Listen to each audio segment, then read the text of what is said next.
¿Cuál es el principal oficio de todo creyente? ¿Cuál es el principal oficio de todo creyente? Conocer, entender y vivir el reino de Dios. ¿Cuándo? ¿Cuándo tenemos ese oficio? Los domingos en la mañana. Cuando nos reunimos aquí a orar y a hacer el culto. No, todos los días. ¿A qué hora? A toda hora.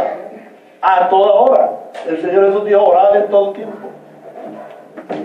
Y el Señor dice también a José: nunca se apartará de ti este libro de la ley, sino que en él meditarás. ¿cuándo? De día y de noche.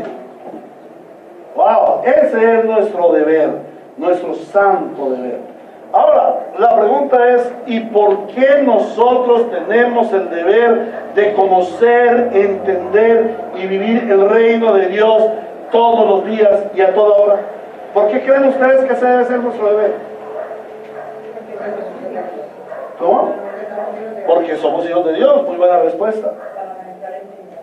Para no entrar en tentación, otra excelente respuesta. Pero les voy a dar una muy importante. Porque eso es lo que vamos a vivir en la eternidad. Que cuando tú entres a la eternidad de los cielos, digas: ¡ay! Esto es así. Y te asombres de lo que ves en el cielo. Porque no has conocido el reino de Dios. Y sabes, eso va a suceder con muchos de los que son creyentes. Van a entrar como por el fuego. Y se van a asombrar cuando están en el reino de Dios, porque en esta vida han sido precarios en el conocimiento del reino de Dios. El tema central de la Biblia es el reino de Dios. Y el evangelista Mateo destaca el énfasis que el Señor Jesús le da al reino de Dios. Es que el Señor Jesús insiste, persiste, no desmaya, no se cansa de revelar a sus discípulos el reino de Dios. Y Él lo hace mediante enseñanzas, mediante normatividades, pero también lo hace mediante parábolas. Las parábolas son ilustraciones que el Señor Jesucristo hace sobre cómo es el reino de Dios. Cuando nosotros estamos frente a una parábola, debemos ponerle atención, porque es una forma fácil de entender cómo es el reino de Dios. Hoy vamos a estudiar una de estas ilustraciones. Y esta ilustración surge como una explicación de la enseñanza que el Señor Jesús dio en el capítulo 19. En la enseñanza que Él dio acerca de aquel joven, cuando sucedió lo del joven que vino a decir: ¿qué hago para obtener la vida eterna? Entonces el Señor Jesús le da una enseñanza. Y luego los apóstoles le preguntan: bueno, y entonces, ¿quién va a entrar en el reino de los cielos? Y el Señor Jesús le da otra enseñanza. Y entonces luego Pedro sale y le pregunta al Señor: y entonces nosotros, ¿qué es lo que vamos a ganar? ¿Qué premio vamos a recibir por servir al reino de Dios? Y el Señor le da otra enseñanza. Eso fue lo que vimos en los sermones anteriores. Hoy vamos a continuar mirando cómo el Señor Jesús usa una parábola para que sus discípulos, tanto los apóstoles de la época como nosotros, sus discípulos de hoy en día. ¿Tú eres discípulo hoy en día del Señor Jesús? Bueno, el Señor Jesús está aquí. Y Él nos quiere explicar a través de esta parábola. Él está aquí por la palabra, por el Espíritu Santo. Y Él te quiere explicar por medio de esta parábola estos asuntos tan importantes del reino. Entonces es lo que vamos a estudiar. Ahora,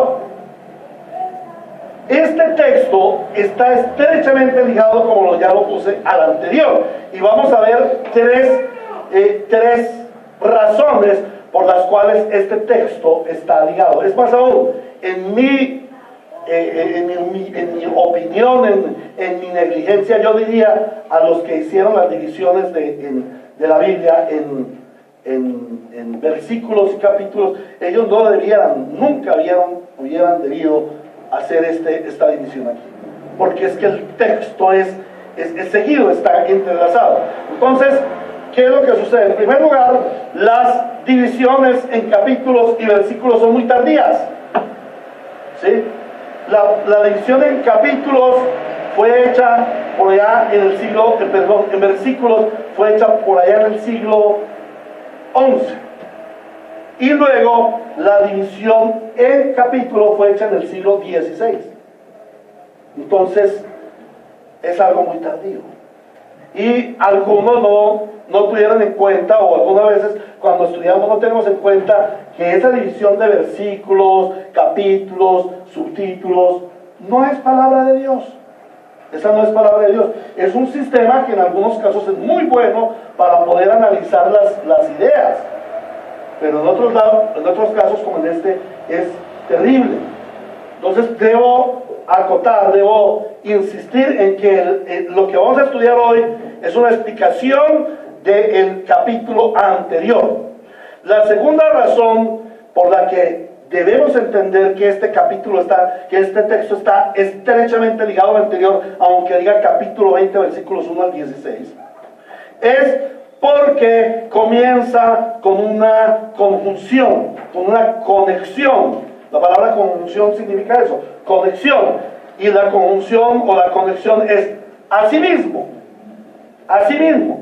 O sea, continuando la idea. Ahora vamos a explicar. Y esa frase, y en tercer lugar, vemos que la frase final del capítulo 19 y la frase final de la parábola son exactamente lo mismo. 20, 16, así que los últimos serán primeros y los primeros serán últimos. Esto enmarca una idea, que es la que vamos a estudiar hoy. El Señor Jesús ilustra la enseñanza sobre la entrada del reino, las recompensas del reino, con esta parábola de los viñadores, que hoy vamos a estudiar en tres aspectos. Y el primer aspecto es la descripción de la parábola. Vamos a hacer una descripción un poco más detallada, porque la parábola está ahí. Sin embargo, debemos entenderla, porque esta parábola la entendieron los apóstoles allá, porque ellos vivían eso. Hoy en día nosotros aquí en Medellín no tenemos ni viñas, no recogemos uvas, no hay estaciones, no hay viñadores, ¿cierto? Entonces no podemos interpretarla así de sopetón. En segundo lugar, entonces en primer lugar vamos a ver la descripción de la parábola. En segundo vamos a ver la analogía de la palabra. ¿Cuál es la similitud que tiene la parábola con el reino de Dios? Y en tercer lugar vamos a ver la aplicación de la parábola. ¿Cómo funciona esa parábola para los apóstoles y cómo funciona para ti hoy en día, para nosotros? ¿Cómo funciona? ¿Para qué nos sirve esa parábola? Entonces vamos a ver la descripción, la analogía y la aplicación de la parábola. Vamos pues a la descripción de la parábola. No la voy a volver a leer, ya la hemos leído. Entonces vamos a mirar de qué trata esa parábola. En primer lugar, el Señor en sus parábolas usa un evento cotidiano. Esto que el Señor narra aquí era algo que sucedía cotidianamente, especialmente los meses de septiembre de todos los años. Cada año sucedía esto. ¿Por qué? Porque en el mes de septiembre se recoge la cosecha de las uvas. Esto se llama la vendimia. En el trópico del norte, en el trópico de Cáncer al norte, es donde se siembran los viñedos y que dan buen fruto. Aquí en Colombia casi que no hay viñedos, tienen que adaptarlos, porque es zona tórrida, zona cálida, pero allá ellos tienen estaciones, y eso les da unas particularidades a la uva, para que sea bien deliciosa y para que se pueda hacer el vino, que era bastante importante entre los judíos. Entonces, cada mes de septiembre, al finalizar septiembre, se recoge la cosecha de las uvas. Y esta labor es urgente. esta labor se hace entre 2 y 3 días. No puede ir más allá. ¿Por qué razón se hace entre 2 y 3 días? Bueno, porque la uva debe recibir, para madurar bien y que sea bien dulcecita y que produzca un mejor vino, debe recibir lo que más pueda los rayos del sol y el calor, para que madure bien, para que se desarrollen los azúcares. Pero por otro lado, la uva no se puede mojar. Y hay unos días allí entre el fin del verano y el comienzo del otoño, y empieza a llover. Y donde empieza a llover, se dañó la cosecha, porque los obreros no pueden ir a recoger, porque la uva se moja, ya hacer el vino les va a ser difícil. Entonces, es algo urgente. Y por ello se requiere de muchos obreros, especialmente si la viña es grande. Ahora, las gentes pobres de la época, y en esa época había muchos pobres, en estas épocas salían a las plazas, al mercado, a la plaza central de los pueblos, para ofrecerse como viñadores. Estos eran los sobreros, no obreros, sino sobreros. Cada dueño de su parcela, de su finca, de su viñedo, tenía ya seleccionado un grupo fijo de obreros que iban a trabajar. Pero ya veían que la cosecha era muy grande y salían al pueblo y contrataban más obreros para que se recogiera la vendimia y no se perdiera la cosecha. Ahora, los granjeros iban al pueblo, contrataban a los obreros, y como había mucha mano de obra, entonces se regateaba el precio y los obreros tenían que buscar el sustento, ¿no?, para llevar, terminar el día, y cómo llevaban la comidita a la casa. Entonces ellos tenían que negociar e irse a trabajar por las ofertas laborales que hubiera. Ahora, la parábola nos presenta al señor del viñedo, el señor del viñedo. El término griego para señor allí abarca a un hombre, un varón, cabeza de familia, que es padre y que es dueño de la casa. Mira todo lo que encierra ahí. Es un varón, es padre, es cabeza de familia y es dueño de la casa. Y esta es la forma como lo debemos ver aquí en el texto. Ante todo vemos que es un hombre que, siendo padre, cuida de su familia. Él está atento a las necesidades de su familia. ¿Por qué? Porque él está interesado en la viña. Porque si él tiene el fruto de la viña, entonces él puede vender para que otros hagan vino, o él puede hacer el vino y luego vender el vino. Él está bastante interesado en su familia y en su viña. Pero también vemos que es un buen padre de familia, porque a pesar de que él tiene mayordomo, es él mismo que se levanta temprano y es el mismo que va a buscar a los obreros necesarios para la vendimia. Él tenía que estar tempranito allí en la plaza contratando los primeros obreros que llegaran. ¿Por qué él debía contratar los primeros obreros que llegaran? Porque esos son los más diligentes. Los perezosos llegan más tarde. Entonces aquellos primeros obreros que llegaban, ¡pum!, los contrataba, le caía encima y les pagaba y se los llevaba. Entonces él era atento, diligente. Pero no solamente él salió temprano en la mañana, sino que al promediar del día, y a medida que iba viendo, uy, la cosecha está muy grande y estos obreros no alcanzan, salía y se traía a otros obreros, hasta que tenía que acabar el trabajo, porque de eso dependía el sustento de su casa. Un buen padre de familia, un buen dueño de casa, una buena cabeza. Ahora, vemos que él gobierna su casa con autoridad. ¿Cuándo lo vemos? Cuando él llama a los obreros, los contrata, los supervisa, les paga, y además de eso, él toma la batuta, él asume la responsabilidad cuando vienen los obreros primeros y le hacen el reclamo.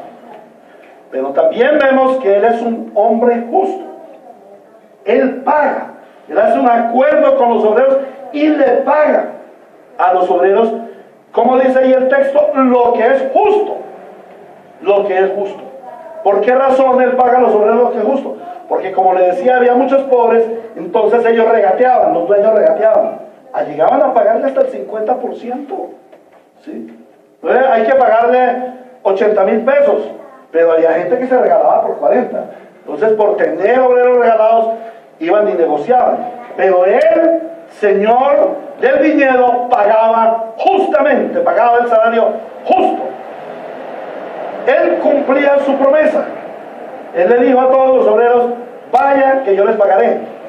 Y al finalizar el día les cumplió su promesa. También había muchos obreros injustos, muchos dueños injustos, que dejaban, no, venga mañana, venga dentro de tanto tiempo, cuando yo venda, y ahí le pago. Se parece un poquito a lo de hoy en día, ¿no? Así somos hoy en día. ¿Sí? Le pago después, deme que yo después le pago. Entonces vemos a un hombre que es cumplidor de su promesa, pero también es un hombre misericordioso y generoso. Él sale a todas las horas y a los que contrata más tarde no les hace un arreglo diferente, sino él les hace un arreglo generoso, aún a los que van a las 5 de la tarde. Y el Señor dice allí en el versículo 15, es que no tengo derecho a hacer lo que yo quiera con mi dinero. ¿Qué quería él con su dinero? Hacer misericordia. Hacer misericordia. Y le pregunta, ¿o es que te da envidia de que yo sea generoso? Él quería hacer misericordia con su generosidad. Y el otro estaba bastante envidioso. Hoy en día también vemos mucho eso. Ahora, él considera a los viñadores y les da una oportunidad. Ahí es misericordioso. Les da una oportunidad. Él podía recoger la cosecha con su familia, de pronto con los obreros que ha contratado, pero él tiene misericordia y va y consigue más, porque quiere darles oportunidad. Aún a los de las 5 de la tarde, imagínense, ahí los contrata a las 5, el trabajo se acaba a las 6. ¿Qué podría hacer ese personaje, ese obrero, ese viñador en una hora? Nada, en menos de una hora, 45 minutos, nada. Pero él quiere darle la oportunidad para que ellos vayan al viñedo y reciban algún salario. Y de esa manera van a tener que llevar para su casa. Ahora, veamos el viñedo. Vemos que es un viñedo grande. Y como es un viñedo grande, la cosecha es grande, porque cada vez sale más por más obreros. Y vemos que el Señor ha plantado, el Señor del viñedo, el dueño del viñedo, ha plantado su viña, la ha regado, la ha cuidado, la ha cercado, ¿sí? Para que no vengan las alimañas y se la coman. Y finalmente pues él va a recibir su premio, que es recoger su cosecha, ¿cierto? Él recoge su cosecha porque ha trabajado ese viñedo con esmero, con ahínco. Y ahora es tiempo de recoger la cosecha, y vemos que él recoge esa cosecha con gozo. Sale a buscar a los obreros desde temprano, los busca una y otra vez, se goza en pagarles con generosidad. Él está gozoso porque llegó el tiempo de la cosecha. Ahora, también la palabra nos habla del pago que reciben los viñadores. Vemos que el Señor de la viña hace un pacto con ellos. Hace un pacto. Vamos a mirar allí. Versículo 2. Acordó. La palabra ahí en griego es pactó, hizo un pacto, hizo un acuerdo. Acordó darle la paga. Él hace un pacto. El Señor hace un pacto con ellos, acuerda pagarle lo que es justo. El pago llega a tiempo al finalizar el día. ¿Cómo lo manda la ley? Porque la ley manda eso. La ley de Dios manda que no se le puede retrasar un día el salario al obrero. Cuando llegó la noche hay que pagarlo. Y esto para los que tienen empresa o que contratan gente, no le retrases el pago al obrero, por favor. Es pecado delante del Señor. Entonces, él le paga como manda la ley. Sin embargo, aquí vemos una característica extraña, vemos algo bastante extraño, y es que el señor del viñedo ordena el pago primero a los últimos. Debiera ser el derecho, ¿no? Bueno, hagan la fila aquí, los que primero llegaron los despachamos primero. No, él dijo, los últimos que llegaron los despachamos primero, ¿cierto? Ahora, entonces, él paga primero a los últimos, y todos reciben el salario completo. Todos reciben lo mismo. Y esto causa de que unos viñadores, de que unos obreros se enojen. Y hacen un reclamo que, como lo vamos a ver, es injusto. Algunos dirán, no, pero sí es injusto que yo reclame. No, no es injusto, y lo vamos a ver luego. Pero no solamente es injusto. Vamos a leer allí en el versículo 10. Por eso, cuando llegaron los que fueron contratados primero, esperaban que recibiera más, pero cada uno de ellos recibió también la paga de un día. Al recibirla, comenzaron a murmurar contra el propietario. Ahí esa palabra murmurar es refunfuñar, gruñir. A ese patrón, mala gente, gruñeron, a veces como el ogro. Entonces fue un reclamo injusto, pero además grosero. Y la parábola finaliza con la respuesta apacible y mansa del señor de la viña. Y el señor de la viña le da 3 argumentos al hombre. Aquí él toma uno, quizás el que lideraba, el jefe del sindicato, el que más alegaba, y siempre en casi todos los grupos, en todas las comunidades, encontramos uno que alega, ¿no? Uno que toma la vocería, y está alegando, y está reclamando, y está diciendo, pero ¿por qué? ¿Y por qué? ¿Y por qué? Siempre está ahí alegando. Y este no fue la excepción. Entonces el Señor le da 3 argumentos, y le dice, no hay injusticia en lo que te estoy dando, porque eso fue lo que acordé contigo, eso fue lo que pactamos. Eso fue lo que pactamos. ¿Por qué me vas a reclamar más si yo cuando te contraté, cuando pacté contigo, te dije te voy a dar el salario completo de un día y te lo estoy dando? No he sido injusto contigo. Otra cosa es que yo te estuviera pagando menos, o te hubiera pagado injustamente. No, yo estoy pagando lo acordado. En segundo lugar, el señor de la viña dice, además, yo soy libre de gastar mi dinero como yo quiera. Y si yo quiero darle más plata a los demás, es mi problema, no suyo. En otras palabras, no se ha metido. Pero el Señor se lo dice, ya en sus palabras. Eso lo hubiera dicho yo, pero el Señor, que es manso y apacible, le da una respuesta. Le dice, es que, ¿qué es lo que te molesta? ¿Qué es lo que te da envidia? Le dice, es que tú eres, el problema tuyo no es un problema de plata, o un problema de trabajo, no es un problema de cansancio, el problema tuyo es que tienes un corazón bien envidioso. Y allí la palabra dice, la palabra envidioso es, tiene malos ojos, o sea, mira mal. Es un hombre que mira mal las cosas. Y a veces nosotros miramos muy mal las cosas. Por eso esta mañana orábamos que el Señor nos limpiara nuestros ojos para no mirar mal. Entonces así vemos la descripción de la palabra, vemos como una historieta de la palabra para que quede mejor explicada. Ahora vamos a ver la analogía de la palabra. El texto comienza diciendo, asimismo el reino de los cielos se parece a. El texto nos declara que la parábola es una analogía. El mismo texto nos dice, esta es una analogía, se parece a. Esto es que el Señor Jesús está tomando una situación de la vida natural para explicar un concepto del reino de Dios que es sobrenatural, que es espiritual.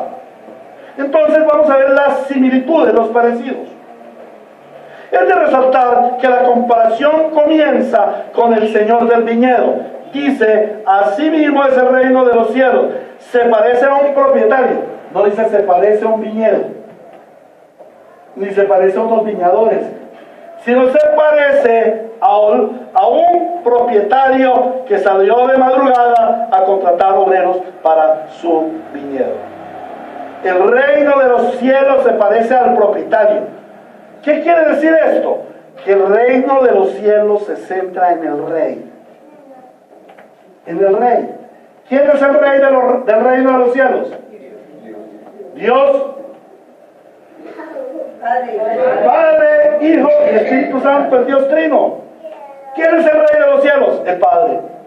¿Quién es el Rey de Reyes? El Hijo. ¿Quién es el Rey soberano? El Espíritu Santo. El único Dios verdadero y trino es Rey, Rey eterno.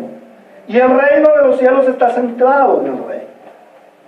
No está centrado en el reino, no está centrado en las riquezas, no está centrado en los beneficios, en lo que llaman las bendiciones.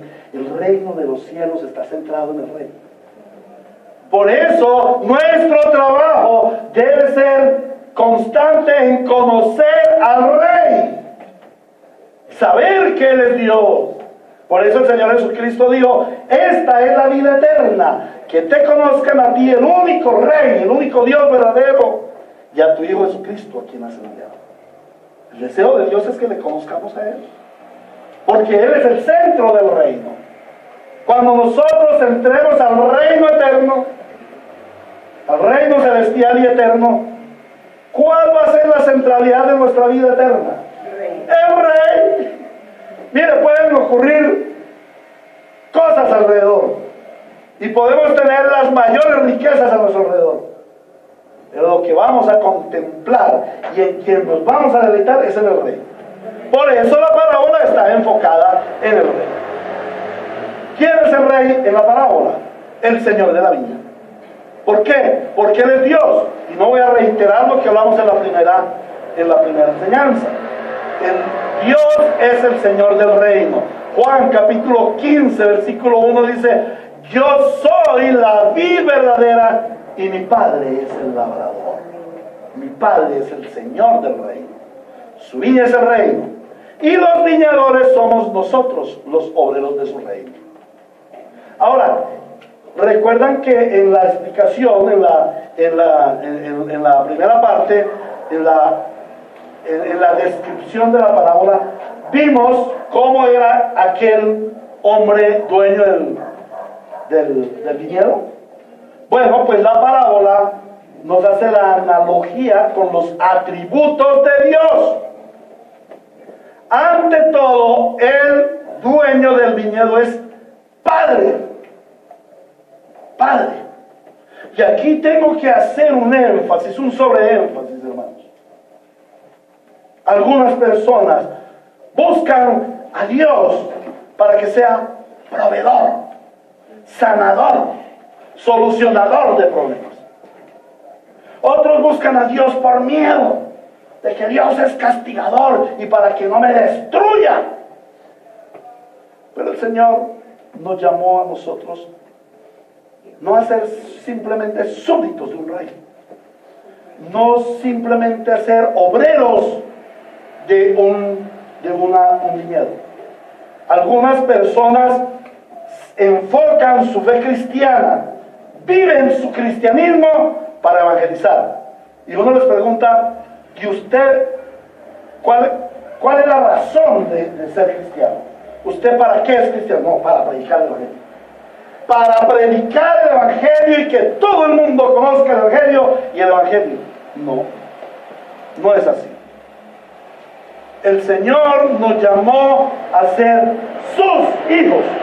Por eso, la primera parte, y en la versión Reina Valera, usted podrá ver, si tiene la versión Reina y Valera, podrá ver que allí dice: el reino de Dios se parece a un padre, dueño de un viñedo. Lo primero que tenemos que ver en el reino de Dios es que el Rey es nuestro Padre. Y cuando yo sé que el Rey es nuestro Padre, yo voy a amar su reino. Y yo voy a trabajar por su reino.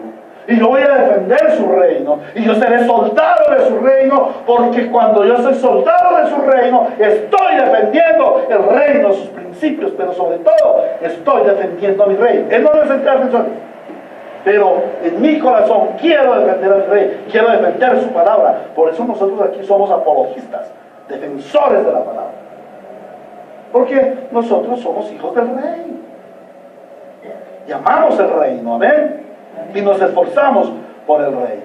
Ahora, vemos que Dios como padre de la familia, de su familia, Él y de su reino, Él está atento a todas las necesidades de su reino.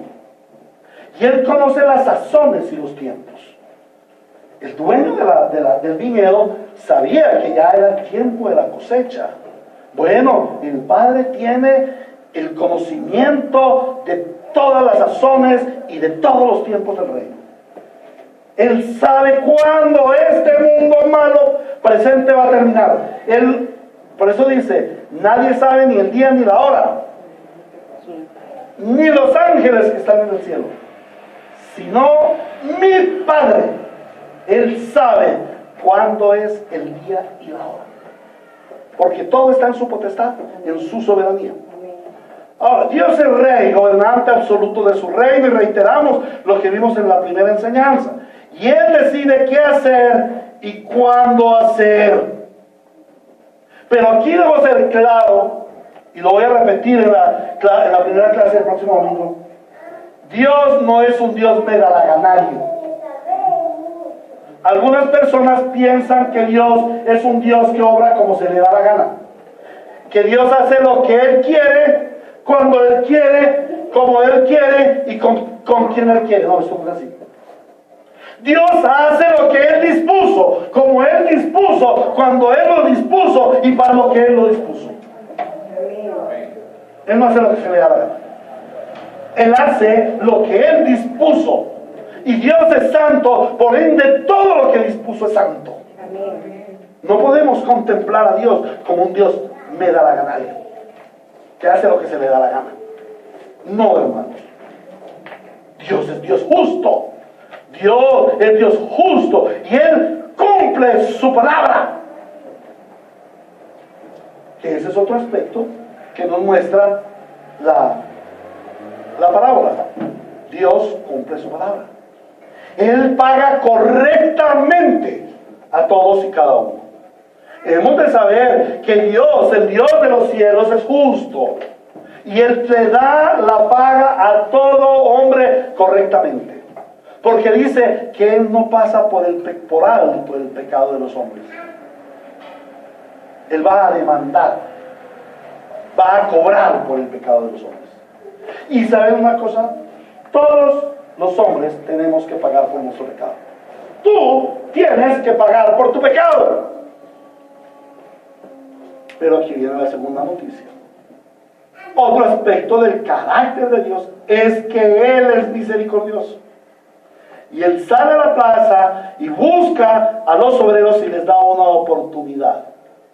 ¿Qué significa esto? Esta oportunidad es el Evangelio. Es la gracia del Evangelio. Hay dos formas de pagar tu pecado. La primera es que tú lo pagues por ti mismo, porque tú fuiste quien cometió los pecados. Y la segunda es que tú tengas la oportunidad dada por Dios de que haya un sustituto para tu pecado. Dios te da la oportunidad del Evangelio. ¿A quién le da la oportunidad del Evangelio? A los obreros desocupados, a los hombres desocupados. Y Él es generoso. ¿Por qué? Porque Él le da a los que Él escogió lo que no se merecen. Dios nos da a nosotros lo que no nos merecemos. Esa es la misericordia. Que Él no nos da lo que nosotros no merecemos. O sea, no nos cobra lo que nosotros debíamos pagar. Pero además de eso es lleno de gracia. ¿Por qué nos da lo que no nos merecemos? Nosotros no nos merecemos la vida eterna, no nos merecemos la vida de gracia que estamos viviendo. Pero Él nos la da. Ahora, vamos a ver la viña, su reino es grande. Y Él conoce bien su viña. Él la ha plantado. ¿Por qué Él la plantó? Porque Él la creó. Él creó todas las cosas. ¿Para qué la creó? Para su gloria y para su deleite. Y a través de toda la creación y toda la historia del mundo, Dios ha regado y ha cuidado esa viña, su reino. Él lo ha cuidado porque Él ama su reino. Dios ama su reino, porque Él lo hizo para su gloria. Porque Él lo hizo para su deleite. Y vio Dios todo lo que había hecho y se deleitó. Y dijo, he aquí, todo es perfecto en gran manera. Todo está bien. Y Él se deleitó, lo hizo para el deleite y para su gloria. Porque dijo también, como en 6 días se creó todo, el 7º día será el día de la gloria y de la alabanza del Señor. Porque Él creó su viña y la ha cuidado durante todo el tiempo. La ha cuidado al punto de que Él envió a su Hijo Jesucristo para darle salvación a sus escogidos. Entonces se le da salvación a los escogidos y ya es el tiempo de recibir la cosecha. ¿Ustedes saben cuándo comienza la historia de la iglesia? ¿Cuándo comienza la iglesia? La iglesia comienza con los Hechos de los Apóstoles en el capítulo 2, el día de la venida del Espíritu Santo. ¿Saben qué día fue ese? ¿El día cómo se llama? ¿El día de qué? Pentecostés. ¿Saben qué quiere decir la palabra Pentecostés? Bueno, quiere decir los 50 días, pero en esa fecha, en esa fiesta, se celebraba las primicias de las cosechas, especialmente el trigo, de la cebada. Eran las primicias de la cosecha, y comenzaba la cosecha. Y esto nos indica que la iglesia es la cosecha de la viña del Señor. Es el tiempo de la cosecha. Y el Señor, como ha plantado un reino grande, una viña grande, ahora el Señor va a recoger toda su cosecha. Él sabe, y Él sabe cuántos obreros necesita. Por ello, Él se asegura de tener los obreros suficientes en todo tiempo, para que nada de la cosecha se llegue a perder. ¿Y por qué Él no quiere que nada de su cosecha se llegue a perder? Porque su cosecha es santa. ¿Por qué su cosecha es santa? ¿Y por qué su cosecha es santa? Porque costó la vida de su Hijo precioso en la cruz del Calvario. Para que Él pueda recoger su cosecha, Él tuvo que sacrificar a su Hijo. Para que Él pueda salvar a los redimidos, Él tuvo que ir, poner a su Hijo en la cruz y descargar sobre Él la ira de Dios que tú y que yo, como pecadores, deberíamos haber soportado. ¿Lo entendemos? ¿Cómo ven esa analogía? Oh, es hermoso. Sí, hermana, dígalo más duro. Usted tiene toda la autoridad para decirlo. ¡Preciosa! Porque ella se deleita en la preciosura de la redención. Yo también, nosotros debemos todos deleitarnos en esa preciosura. Por eso Él nos recoge como su cosecha. Tú eres su cosecha. Pero su cosecha costó el sacrificio del Señor Jesucristo en la cruz del Calvario. Ahora, dice allí que el Señor salió de madrugada a contratar obreros para su viñedo. Dios es quien sale a buscar a los hombres en estado de miseria. Recuerdan que les dije en la explicación que aquellos hombres eran muy pobres y tenían que salir a la plaza y muchas veces venderse por muy poco, porque estaban en estado de miseria. Era una pobreza tremenda. Cuando el Señor hizo, Jesús vino a Israel, Israel estaba quebrada, Israel estaba muy mal. Muchos pobres, pocos ricos, una bota romana que se la llevaba toda. La gente estaba en la miseria. Bueno, aquí el Señor dice que el Señor del viñedo salió a buscar a los obreros. Oiga, pero era tiempo de vendimia y ellos sabían que había un viñedo grande. ¿Por qué los obreros no fueron al viñedo? No querían y tampoco podían. Por eso el Señor se rebaja y va a la plaza para recoger, para contratar a los viñadores. Es el Señor quien busca al hombre en su estado de miseria y tiene compasión de ellos. Él los recoge de entre todos los desocupados y los llama a su reino. Así es la entrada en el reino, como lo veíamos en el sermón de Jesús enseña sobre la entrada en el reino. Entonces, así es la entrada en el reino, por elección de Dios y no por disposición humana. Ahora dice allí en el versículo 2, acordó darles la paga de un día de trabajo y los envió a su viñedo. El Señor nos hace participantes de su viña y nos da el privilegio de trabajar en su vendimia. Pero ¿saben una cosa? Es una relación de pacto. ¿Alguien se acuerda de cómo se define pacto en la teología? Pacto es un acuerdo para andar dos juntos en amistad con promesas bajo juramento. El Señor pacta. Acuerda que el rey y los obreros andemos juntos, con promesas, bajo juramento. Así se desarrolla el contrato de la palabra. Y se confirma cuando responde al reclamo de aquellos hombres. A pesar de aquel reclamo que le hizo el obrero, la respuesta del Señor Jesús, ¿cuál fue? ¡Amigo! ¡Amigo! Amigo, yo no estoy cometiendo ninguna injusticia. Él no lo trató mal. Le dijo amigo, compañero en la viña. El Señor nos trata de una manera especial, como Él se rebaja ante nuestra incapacidad humana. Esto es verdaderamente hermoso. A pesar de que éramos enemigos de Dios, y a pesar de nuestro mal comportamiento como súbditos del reino, Él persiste en llamarnos sus amigos, en llamarnos sus hijos. Sigamos con la analogía. Versículos 3 al 7. Cerca de las 9 de la mañana salió y vio a otros que estaban desocupados en la plaza. Les dijo: vayan también ustedes a trabajar en mi viñedo y les pagaré lo que sea justo. Y así que se fueron, y salió de nuevo a eso del mediodía y a la media tarde e hizo lo mismo. Alrededor de las 5 de la tarde salió y encontró a otros más que estaban sin trabajo y les preguntó: ¿por qué han estado aquí desocupados todo el día? Porque nadie nos ha contratado, contestaron. Él les dijo: vayan también ustedes a trabajar a mi viñedo. Respecto de los obreros, vemos que ellos están como desocupados. Y la palabra usada allí por el Espíritu Santo en griego es argos, que significa inútil. En otras palabras, el Señor les dijo: inútil. ¿Qué estás haciendo aquí? Inútil. No sirve para nada. Escoria. Inútil. Un hombre desviado de su propósito, o sea, un pecador. La palabra pecador significa eso, un hombre que se desvió de su propósito. ¿Para qué creó Dios al hombre?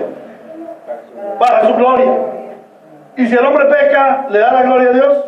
Cuando el hombre pecó, ya no le da la gloria a Dios volitivamente.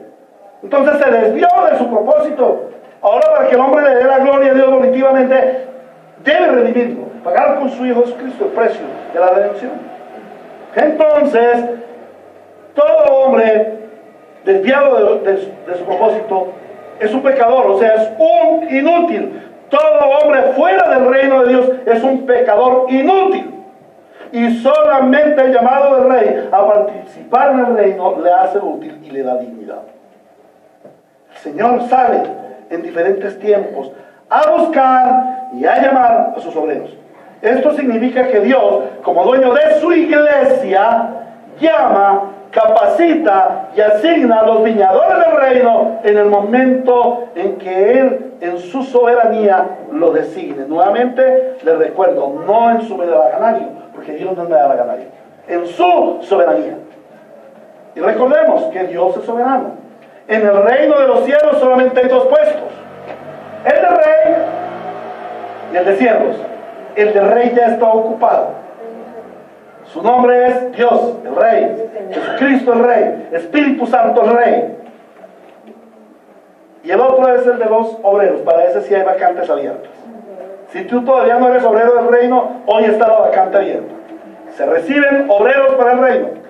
Ahora, en esa soberanía, el Señor llama a sus súbditos como Él determina, y no le es dado a los otros obreros juzgar la actitud de Dios para con otros obreros.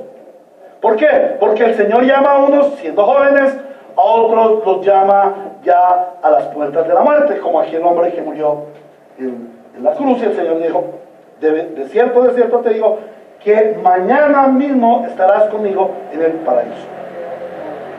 Que hoy mismo, me equivoqué, hoy mismo estarás conmigo en el paraíso. Entonces el Señor llama a unos jóvenes, a otros ya a las puertas de la muerte, a unos llama a ser plantadores, a otros a ser cuidadores, a otros a ser cosecheros. A unos les da unos dones y a otros les da otros dones. A unos les da unos ministerios y a otros les da otros ministerios.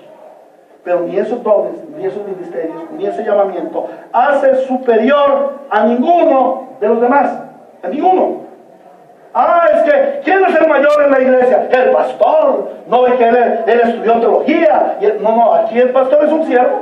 Y en todas las iglesias, los pastores debemos ser siervos, no señores de rebaño. Siervos. ¿Qué diferencia con otros modelos en los que en donde hay clero y pueblo? No. La iglesia no tiene clero y pueblo. Hay dos posiciones, el rey y los súbditos. El rey es el Señor y los súbditos todos nosotros. El pastor, los diáconos, la señora que hace el tinto, la que trajo las empanadas. Todos somos iguales en el reino de Dios, porque todos y cada uno recibimos conforme a la gracia de Dios. Y en vez de darnos envidia con otros porque tienen un don, un llamado, lo que nosotros debemos es de gozarnos. Gozarnos porque la cosecha es grande y porque cada día más deben venir obreros a la viña, obreros a la mies. Versículo 8 dice: al atardecer el dueño del viñedo ordenó a su capataz: llama a los obreros y págale su jornal, comenzando por los últimos contratados hasta llegar a los primeros. La idea central aquí es que llegará un tiempo de venir a cuentas, y se refiere al día del juicio. Romanos 14:10 dice: tú, entonces, ¿por qué juzgas a tu hermano? ¿O tú, por qué lo menosprecias? Todos tendremos que comparecer ante el tribunal de Dios. Segunda de los Corintios 5:10 dice, Segunda de Corintios 5:10, a los que están anotando, Segunda de Corintios 5:10, porque es necesario que todos comparezcamos ante el tribunal de Cristo, para que cada uno reciba lo que le corresponda, según lo bueno o lo malo que haya hecho mientras vivió en el cuerpo. ¿Y quién define qué es lo bueno y qué es lo malo? En la mañana lo vimos, Dios en su soberanía. Miren, hermanos, yo no conecté las dos enseñanzas, lo hizo el Señor. Lo hizo el Señor. Como vimos en la descripción, esta es una anomalía. Se debía comenzar el pago a los primeros, pero el Señor Jesús enfatiza en la frase del versículo 16 y del versículo 30 del texto anterior, que dice: pero los postreros serán primeros y los primeros serán últimos. Y aquí retornamos a las recompensas que Pedro estaba reclamando. Y el Señor le explicó en Mateo 19, del 28 al 30. Y como lo vimos en el anterior sermón hace 15 días, ninguno que abandone el mundo, su casa, su familia, por seguir a Cristo, pierde. El Señor dice: recibirá 100 veces más en este mundo y en el cielo la vida eterna. Aquí, en esta parábola, el Señor reafirma que definitivamente todo obrero de la viña del Señor recibirá su recompensa. Ningún obrero, ninguno, hermanos, que haya trabajado en la viña del Señor, que haya sido llamado a ser obrero de la viña del Señor, será menospreciado. Pero aquí surge la pregunta: ¿eres tú obrero de la viña del Señor? ¿Cómo sabes si tú eres obrero de la viña del Señor? Bueno, estás en la nómina, estás en la lista. Cuando ya sepas la lista de los obreros, a ver si vas a responder a tu nombre. ¿Estás trabajando en la viña del Señor? Esto es bien importante. ¿Trabajas tú en la viña del Señor? ¿O eres un desocupado, por no decir la palabra? Pero también vemos una analogía en el reclamo de los obreros que fueron primeros. Ellos refunfuñaron, gruñeron, porque no estaban de acuerdo en que a los otros se les diera igual paga por menor tiempo de trabajo. Y esta es una reconvención para el apóstol Pedro y para los apóstoles, que se creían con mayores derechos que los demás por haber seguido desde el principio al Señor Jesús. Hermanos, lo importante no es el tiempo en que tú trabajas. o la labor que tú haces. No es que yo soy importante y el Señor me va a recompensar más porque soy pastor. No, no es así. Es que yo soy el que más diezma en la iglesia. Es que yo sí colaboro en toda la iglesia. Es que yo soy el guía preferido del pastor. Nada de eso, hermanos. El Señor no determina la importancia en el tiempo o en el esfuerzo del trabajo. Él determina la importancia en su amor por el trabajo. ¿Se acuerdan aquellos obreros que estaban a las 5 de la tarde? ¿Qué probabilidades tenían ellos de que alguien los llamara a las 5 de la tarde? Nulas, casi nada. ¿Por qué estaban ellos allí? Porque tenían amor por las viñas. Y esperaban, tenían esperanza de que alguien viniera. Y ellos irían a trabajar si fuera medianoche para ir a recoger la viña. La vendimia. ¿Por qué? Porque aman el trabajo. Lo que el Señor califica no es en dónde trabajas, porque Él te puso ahí. ¿Cuánto trabajas? Porque Él te puso ahí. Él lo que califica es cuánto amas tu trabajo. ¿Cuánto amas tú tu devoción en el Rey? ¿Cuánto amas tú tu comunión con el Rey? ¿Cuánto amas tú a la iglesia? Eso es lo que Él califica. Lo que tú amas. Amén. La respuesta del Señor a esta pregunta sigue siendo amistosa, es contundente. Y en primer lugar dice, no hay injusticia en Dios. No hay injusticia en Dios. Dios no es injusto. Algunas personas aborrecen la doctrina bíblica de la elección soberana. Algunos aborrecen la doctrina bíblica de la perseverancia de los santos. Aborrecen las doctrinas bíblicas porque dicen Dios es injusto. ¿Por qué nos va a salvar a unos sí y a otros no? Dios es injusto. No, Dios no es injusto. El pago de tu salvación no es sobre ti. El pago de tu salvación tuvo que pagarlo su propio Hijo. Hay una injusticia. El justo pagando por los injustos. Amén. En segundo lugar, el Señor Dios es soberano para disponer de su reino como Él lo determina. Y nadie, ningún barro le puede decir al alfarero, ¿por qué me hiciste así? Y en tercer lugar, Él hace una advertencia, les dice, presten mucha atención, porque el problema de ustedes es la envidia. ¿No será que tú tienes envidia? ¿No será que tú tienes mal ojo contra el Señor y contra tus hermanos? Cuidadito con eso. Cuidadito con eso. Esta parábola, vamos a pasar a la aplicación de la parábola. Entonces ya hemos visto la descripción de la parábola, la comparación o analogía de la parábola, y ahora vamos a ver la aplicación de la parábola. La idea más importante que propone el Señor Jesús en su parábola de los viñadores es la soberanía de Dios. Dios, el Señor, es el soberano de su viña. Él gobierna soberanamente su reino. Él es quien lo determina y dispone todo en su creación y en sus criaturas.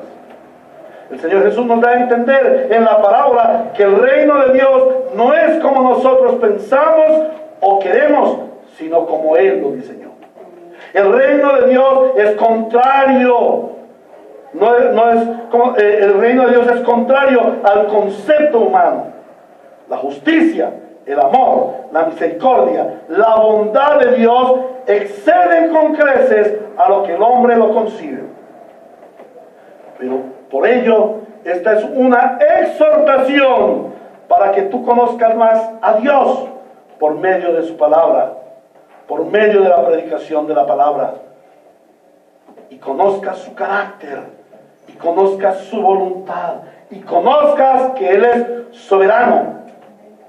Y te goces en que Él en su soberanía te llamó a ser viñador de su viña.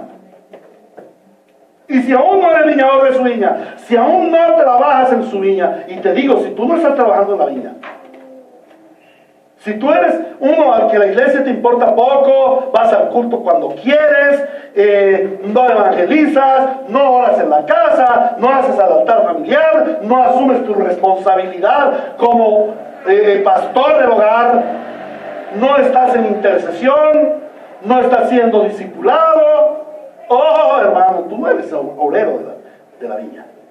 El obrero de la viña es uno que está metido en la viña. Cuando yo trabajaba en los restaurantes, hermanos, yo tenía una jornada de 10 de la mañana a 4 o 5 de la mañana del otro día. Semanas seguidas.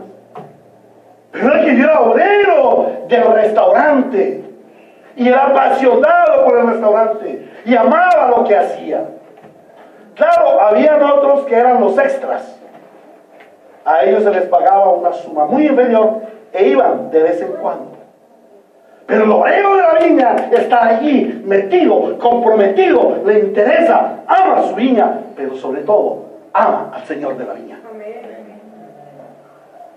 Entonces, hermanos, si tú aún no estás como obrero en la viña, ven al Señor y dale gracias porque estás oyendo las palabras del Señor de la viña. Y el Señor dice, la fe viene por el oír, y el oír por la palabra de Dios, y es esa palabra de Dios la que te hará un obrero aprobado en la viña del Señor. Amén. Amén. Dale gracias al Señor por su soberanía, pero también ríndete a su soberanía y obra como Él se revela y no como tú quieres. Esta parábola estuvo dirigida a los que se sienten superiores, a los que piensan que son más merecedores de las recompensas de Dios, sea por su tiempo de ser cristiano. Algunas personas vienen a reclamar al Señor, ay Señor, pero es que llevo años sirviéndote y tú no me has dado nada. El Señor dice, no tienes todo. ¿Por qué no lo coges? ¿Por qué no lo tomas? Recibe mi gracia. Ahora, no es por su tiempo de ser cristiano.